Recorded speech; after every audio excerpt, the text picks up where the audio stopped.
ግን ምንድነው ያጠላችሁ? አንተ አይደለም ቅድም የወሬስ አለብሽ ምናምን ስትለኝ ነበረው። ማን የወሬስ ያለበት? እሹ ነሽ። አንተ ደግሞ ሴት ነህ። ምን ማለት ነው? ቁርጥ ያልኩ እንደሆንኩማ ታውቂያለሽ። ቆፍጠን ያልኩ እንድትሆን ማኖረው ጓደኛሞች ሲጣሉ ተባለ ወጣ ነበር። በጣም አፍሽን ከፈትሽ። ሴት ላይ እንደዚህ ከመሆኑ በፊት ወንዱን እሺ አትሽለጥለጥ።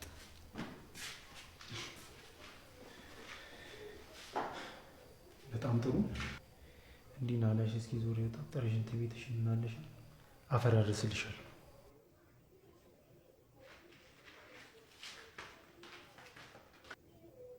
እስኪ በእኔ ቦታውን አስበው። ቆይ እንደዚህ ስንከባከባት ሳስብላት ተወይ ማለቷ ምን ማለት ነው? ቆይ አንተ በዚያ እያያዘ ገጠር ብትሆን ልታግታት ነበር? በቃ ስሜቴን ላተር።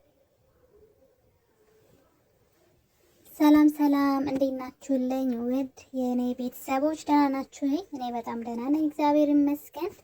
ሰላማችሁ ብዝት ይበልልኝ የኔ ተወዳጆች፣ እንዴት ናችሁ? ጽናት ድራማ ጽናት እንግዲህ ኪሩቤልን እንደማትፈልገውና የውሸት እንደነበረ ፍቅራቸው ወይም ደግሞ ዝም ብላ ስሜታዊ ሆና እንደነበረ እሺ ያለችው እና አሁን ላይ እሱን እንደማትወደው ነግራው ኪሩቤል ደግሞ በጣም ጥሩ ሁኔታ ላይ አይደለም ማለት ነው። እንግዲህ አንዳንድ ጊዜ ያው ተረት ነው፣ በእርግጥ እውነተኛ ነገር አይመስለኝም። ብዙ አይኖረውም። አብዛኞቻችን ራሳችንን ስለምንወድ ለሰዎች ያኔ ምን ይባላል መሰላችሁ? የሆነን ሰው ስትወዱት ግዴታ ከእናንተ ጋር እንዲሆን ብቻ አይደለም፣ ደስታውንም አይነት አለ አይደል? ያ ሰው የሚደሰትበት ነገር ካለ ያንን ለዛ ሰውም እሱን በመተው ነው ይባላልና እንግዲህ ጽናት የኪሩቤል አባት አደራ አለባት። አደራው ደግሞ ምንድነው? የኪሩቤል አባት ያውቃል፣ በሁለታቸው መካከል ያለውን ግንኙነት ያውቃል፣ እንደሚዋደዱ ያውቃል። ስለዚህ እሱን ወይሷን ለመፈተን ነው የፈለገው። ምን ያክል ጠንካራ ናት ለልጄ ምን ያክል ድረስ ታመናለች ብሎ ነው፣ ወይም ደግሞ ከሷ ጋር አብሮ እንዲሆኑ አልፈለገም ማለት ነው። እና የኪሩቤል አባት ሁሉንም ነገር ያውቃል። ግን እንዳላወቀ ሆኖ የጓደኛው ልጅ ጋር አብረው እንዲሆኑና ከሷ ጋር ትዳር እንዲመሰርቱ ጽናት ደግሞ ያንን ነገር እንድታደርግ እስኪ እናንተ ብትሆኑ ምን ታደርጋላችሁ? እስኪ በኮሜንት አሳውቁኝ። በጣም የምትወዱት ሰው፣ ብዙ ዋጋ የከፈላችሁለት ሰው፣ ራሳችሁን የሰጣችሁ ሰው ሊሆን ይችላልና ምክንያቱም ጽናት አርግዛለችላ። እሱም ደግሞ ያው አስገድዶ ደፍሯት ነበረ። ከዛ ደግሞ አርግዛም ነበር። ከዛ ልጇን ደግሞ የሱ ፍቅረኛ ገደለችባትና በጣም በብዙ ነገር ነው የተጎዳችው። ማለት ሁሉንም ፈልገው አይደለም ተገዳ ነው፣ ግን ልጇን እስከ መግደል ድረስ ደርሰዋልና እሱ የሚያመጣቸው ሰዎች፣ በሱ ህይወት ውስጥ ያሉ ሰዎች ከቅናት የተነሳ ነው እሱን የሚያደርጉት።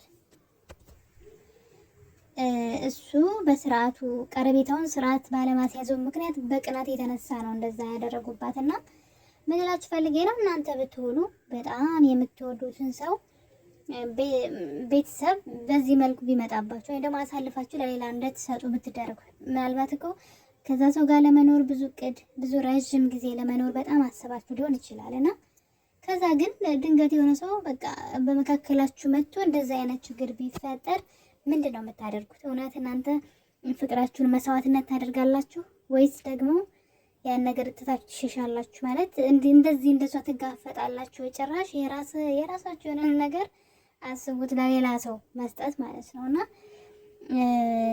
ከባድ ነው። ትንሽ ከባድ ነው። ግን ማንም ሰው የሚያደርጋለ ብዬ አላስብም። እንደዚህ በአፈ ታሪክ ግን ይነገራል። የሌላው ደስታ ማለት ነው ፍቅር ማለት። ግዴታ አንድ ሰው ከእናንተ ጋር ስለሆነ አይደለም ፍቅር የሚባለው። የሆነን ሰው ወደዳችሁት የሚባለው የዛ ሰው ደስታ ስትጠብቁለት ነው። ምናልባትም ያስደስተው ከእናንተ ጋር ለመሆን ከሆነ ያን ሰው መተው ማለት ነው ተብሎ ይታሰባል። አይዶን ነው እኔ አልስማማበትም በበኩሌ። የፈለገ ቢሆን የምወደውን ሰው በፍጹም እና እንግዲህ እሷ ደግሞ አደራዋን ለመወጣትና የኪሩቤል እናት ደግሞ የካንሰር ታማሚ ናት። በህይወት ብዙ ጊዜ አትኖርም። በጣም እሱ ከባዱ ነገር ማለት ነውና እሱ አንድ ልጃቸው ነው። ኪራ ደግሞ ልጅ ኑሮት የልጅ ልጅ ማየት ይፈልጋሉ። እሱን ህልሟን ለማሳካት ነው እያደረገች ያለችው። ነገር ግን የእሷን ህይወት አበላሽታ ነው። አስባችሁታል? የእናንተን ህይወት አዳፍናችሁ የሌላን ሰው የእናንተን መብራት አጥፍታችሁ የሌላን ሰው እንግዲህ አይዶን ነው እንዴት እንደሚሆን ትንሽ ይከብዳል። ግን ጽናት እሱ ለማድረግ እየሞከረች ነው። ኪሩቤል ደግሞ ታሪኩ ስላልገባው ግራ ገብቶት ማመን እስኪያቅተው ድረስ ያች በጣም ነፍሷ እስኪወጣ ድረስ የምትወደው ልጅ ምክንያቱም በጣም ብዙ ነገር ነው ያደረጋት፣ ብዙ ግፍ ነው የደረሰባት እዛ ቤት ማለት ነው። እና እሱን ሁሉ ተቋቁማ ለዚህ ለፍቅራቸው ለዚህ ፍሬ ከደረሱ በኋላ ግን በመሀል እንደማትወደው ደግሞ አስቡት። ወንድ ሆኖ ደግሞ አለመፈለግ ማለት ነው። አስቡት። ከዛ ደግሞ እሷ ያለችበትን ሁኔታ ህይወትና እናንተ እስኪ ገምቱ ማለት ነውና ምን ሊሰማው እንደሚችል በጣም እንደምትወደው ነግራው። በእርግጥ እኮ በድሏታል፣ በጣም ብዙ በደል በድሏታል። ሊፈቀርም አይገባውም ባይነበርኩ እኔ ግን ደግሞ ፍቅር ያው እንደዚህ ነው። ፍቅር ማለት ይሄ ነው። ቦታ ጊዜ አይወሰንለትም ይባላል። ሰው ያረገችው ነገር መልካም ነው፣ ግን አሁን ላይ እሱም ቢሆን ደስተኛ አይሆንም። ስለዚህ የምሩን መናገር አለባት ብዬ ነው እኔ። አባትየው እንዳትናገር አስገድዷታል።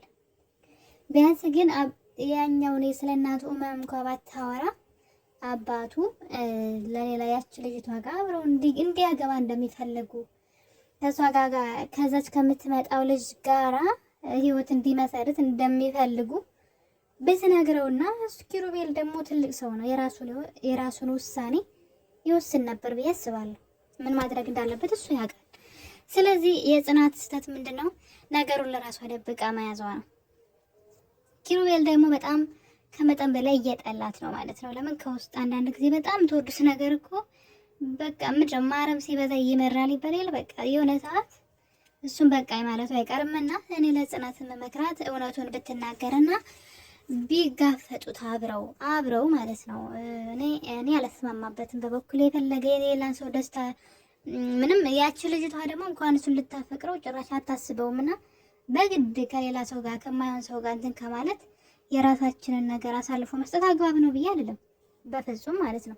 ሁሉም ነገር ከራስ ይጀምራል ብዬ አስባለሁ። ግን ጽናት እያደረገች ያለችው ነገር ያው የሰው አደራ ስላለባት ነውና ሁልጊዜ ለሰው የምትኖሩ ከሆነ ህይወታችሁ በሀዘን የተሞላ ነው የሚሆነው። ልክ እንደዚህ ምክንያቱም ሰዎች ደግሞ አያስቡላችሁም። ገብቷችኋል?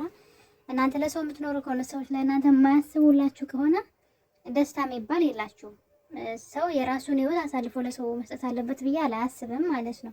ሁሉም ነገር በልክና በስርዓት መሆን አለበት ብዬ ነው የማስበው። ስለዚህ ጽናት ሳትዊ ሳታድሪ ይህን ነገር ለኪራ ብትነግሪው መልካም ነው ብዬ አስባለሁኝ።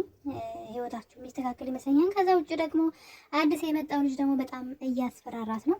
እሱ ብቻ አይደለም መስተፋቀር ሁሉ ሊያሰራባት ነው። ወገን ምን ይሻላል ዘንድሮ? እነዚህ ድራማዎች ላይ በጣም እንደዚህ አይነት ነገሮች እየበዙ ነው። እንግዲህ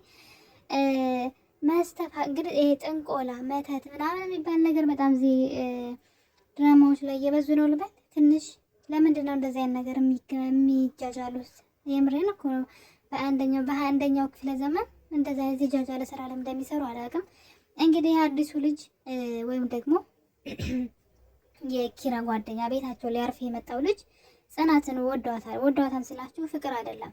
በቃ እሱ የሆነችን ሴት ምንድነው ያለችበት የስራ ሁኔታ አለ። የቤት ሰራተኛ ሆና እንዴት እኔ ጠይቂያት እኔ ወድጃት እሷን ቢልት ላይ ነው አይነት ማለት ነውና እንግዲህ እሷ ላይ ደግሞ የሆነ ነገር ሊያደርግ ነው። እንዳያችሁት ከሆነ ጓደኛው ጋር ተነጋግሮ የሆነ መላምጣ ውረድልኝ ሲለው ሰምቻለሁና እንግዲህ ደግሞ እሷን የሆነ ነገር አስነክቷት ትንሽ ጊዜ እንዳያሳብራት በጣም እየፈራሁኝ ነው ማለት ነው። እና አንዳንድ ጊዜ በጣም ከባድ ነው የምናያቸው ነገር። እንደዚህ የሚያስጠሉ ነገሮችን ባያሳዩ መልካም ነው፣ ለምንም ስለማይጠቅም ሰውን ከማበላሸት ውጭ። ምክንያቱም ተደጋገመ እና እንደዚህ የተበላሸ ነገር ባታሳዩ መልካም ነው። እንግዲህ ምን ሊያደርጋት እንደሚችል አይታወቅም። በቀጣይ ሳምንት ሌላ ችግር ለጽናት መጣ ማለት ነው። እንግዲህ በጣም አስቸጋሪ ነው። ልጁ ምን ሊያደርግ ይችላል ብላችሁ ታስባላችሁ? እኔ እንግዲህ እንደገመትኩት ከሆነ እንደዛ አይነት ነገር ነው ያወራው እና ለእሷ ትንሽ ህይወት አስቸጋሪ የሚሆን ይመስለኛል ከዚህ በኋላ ማለት ነው። ኪራ ደግሞ አብረው ስላያቸው በጣም ተናዶ ነበረ። ለዛም እንግዲህ ሊተዋትና ከህይወቷ ሊወጣ ነግሯታል። ከዚህ በኋላ በህይወትሽ ውስጥ አልገባም ብሎ ቃል ገብቶላታል። ያኛው ልጅ ግን የሚተዋት እንዲህ በቀላሉ አይመስለኝም። ጽናት እንግዲህ ከቀን ቀን ችግሯ እየበዛ ነው የሚመጣው ማለት ነው። አባቷ ደግሞ ሁሉ ነገር እያወቁ እንዳላወቁ ዝም ማለታቸው ለሷ በተለይ በጣም የከበዳት ነገር የተማረች እንዳልሆነ ያውቃሉ፣ ብዙ ነገሮችን ያውቃሉ፣ ግን እንዳላወቁ ነገሩን ዝም ብለው እሌናዋ እንኳን ቢያንስ በዚህ በኩል እንኳን እሌናዋ እንዲያድግ ማለት ነው። አባቷም እውነቱን ቢነግሯት መልካም ነው። ኪሩቤልም ደግሞ ጽናትን መጠበቅ አለበት። ያ ቤታቸው ያለ ልጅ በጣም አደገኛ ነው እና ጽናትን እንዳይጎዳት ብዬ አስባለሁኝ። እናንተስ ምንድን ነው የጠረጠራችሁት? ከጓደኛው ጋር ተገናኝቶ ያወራው ነገር እንደዚህ አይነት ነገር ይመስለኛል። እስኪ በቀጣይ የምናየው ይሆናል። የኔ ተወዳጆች ለቤቴ አዲስ ከሆናችሁ ደግሞ ሰብስክራይብ እያደረጋችሁ ቤተሰብ ሆኖ ይህን ቪዲዮ ስትጀምሩ በላይክ ጀምሩ። ሀሳብ አስተያየታችሁን ኮሜንት ላይ አስቀምጡልኝ። እወዳችኋለሁ። ስለነበረን ቆይታ ባይ ባይ።